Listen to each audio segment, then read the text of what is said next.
Welcome to the Startup Connect podcast, brought to you in collaboration with the Limca Queen Innovation Hub and SL Media. As always, I am your host, Maimunatu Ba. You can call me Maimuchoko. And today we're talking to a photographer who happens also to be a Limca Queen student. Hello, Hassan Bangura. Welcome to the show. Thank you.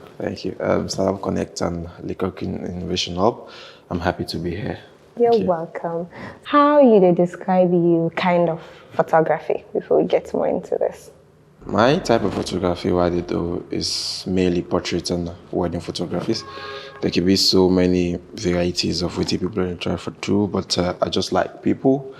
Mainly I like weddings. I just like anything where they interconnected when two people from different backgrounds and societies, they come together and for celebrate one thing we then call love. And it can be so much fun, interesting when then they happen together. So they, in the midst of that, capturing all those moments, can very, very nice. Yeah, and I like wedding photography more. Yeah. So I always want to ask if not Danny no more you do like the wedding photography, because I know that's what you're known for. And also where you start and now you always want to do, or you just like gradually went into it? It's something I actually gradually entered to, because I was doing everything.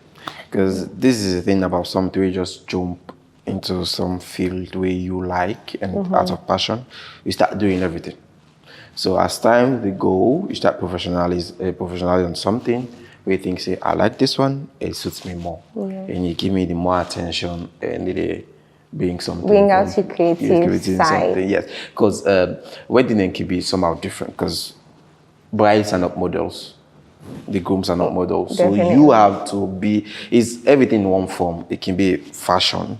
It can be plenty of things, pageantry, because you have to put all the things together. It can be lifestyle. It can be editorial, everything in one in weddings. So starting from the details, everything coming into one. So yeah, I just something I just drive into small. Gradually, you create like you find your niche in photography, as opposed to where generally some people are just photographers and they snap all thing.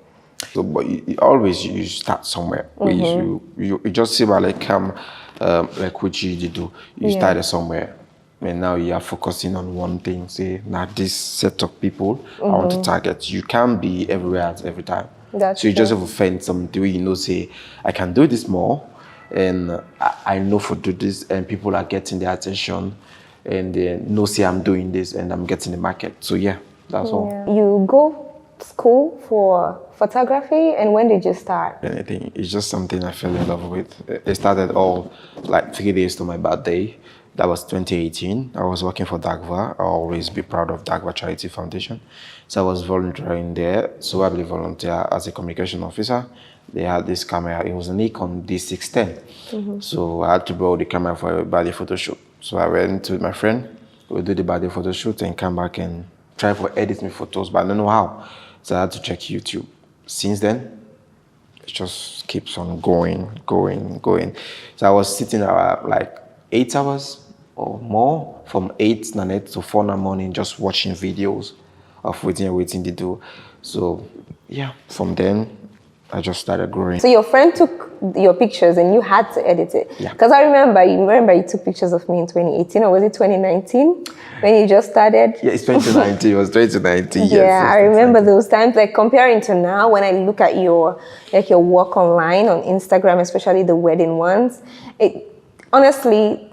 I'll brag. I'm not saying not to brag, but I'll brag. When you look at it, not to salon standard again, like not the idea that we had, where they see salon photographers doing their work, right? And where they see like the Nigerian high standard celebrity photo shoots. And I love that you say there's the creativity in it. It just shows that when somebody's naturally creative, when they do photo shoots, not just for snap. You have to think of everything, like I say no more. Don't model them. So sometimes I understand, because I do wedding dresses. So trust me, I know. Sometimes I have to tell the people that this is the kind of hijab you should use, the type of shoes you should use, because as much as they want to look like a certain thing, they get a vision, but some people don't naturally have it. So you, the creative person, they work with them, and you get for teach them, right? So what's kind of equipment that you can use, like for editing or like the work photography itself? I started with Nikon. So I started with Nikon, but the environment where I can find myself is more Canon dominated, because If you want lens or lens anything, the one that you use Nikon are very limited, so Canon there will be plenty. And later on, I can notice the ease of use. So Canon is much more easier to use, and it's versatile. So you start today, tomorrow, next tomorrow, you're already into it. So at present, I use the flagship camera for Canon. That's the Canon R5, a very high-end camera, and prime lenses. Different type of lenses. For my, will get the field of what I want, because you can't do premium work with less quality equipment in the work. So that's it. And come to I use Apple laptops. I was using Windows. I noticed the main reason is not the performance, it's just the graphics and the resolution of the screen of 40 the queue. So I jump into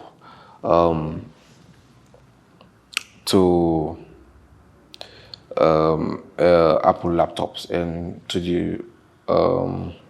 the applications that I use is just normal. It's just the Photoshop and Lightroom, and now I'm doing more of Capture One, because Capture One is the professional standard for editing. And the same Photoshop and Lightroom again on my phone. How come my pictures are not looking like yours?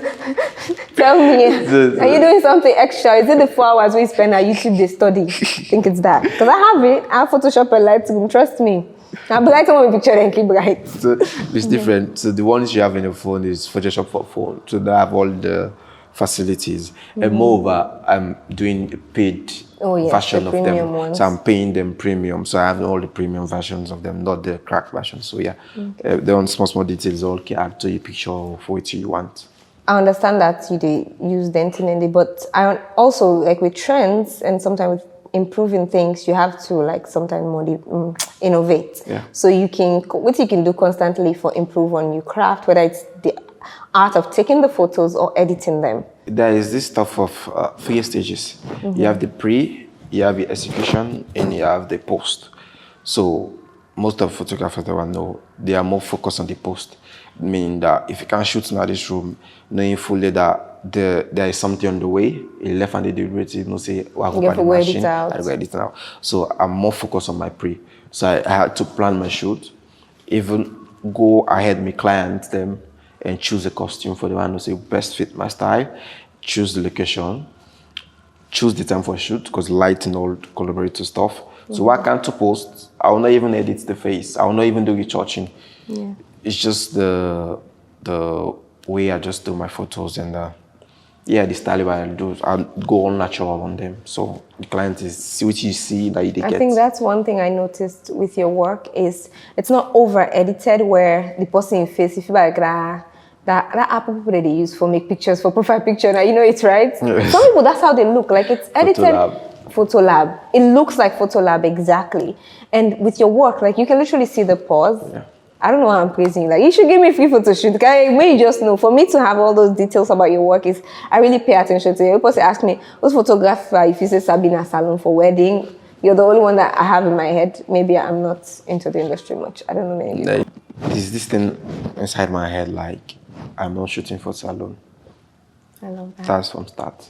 Even to my studio space, if I forget studio space, I've don't get studio space long since. But it's this, I just say I want something big, something spacious. Because as for creatives, the more you have space, the more you think of things to do. So the smaller the space, the smaller you think. I've been to studios. So you have big space. Just sadly, somebody came into my life who helped me much. We go with me from 10 to 100 in space of 6 months. But yeah, things happen, and I lost him just 1 month when I opened my studio space. It was my partner. So you see the stuff I'm going through. It was following my work for the past 2 years, and so. I think I've seen you post him. I didn't know the story behind him, that you guys started like that and then he passed away like a month. And you're getting me emotional because I see you post him all the time. And I know exactly that feeling when you get people that see you, like see the potential in you and see your work, where they help you without any like hope for anything in return, like genuinely, because they feel like you're worth it. And to have to lose that person, I'm so sorry.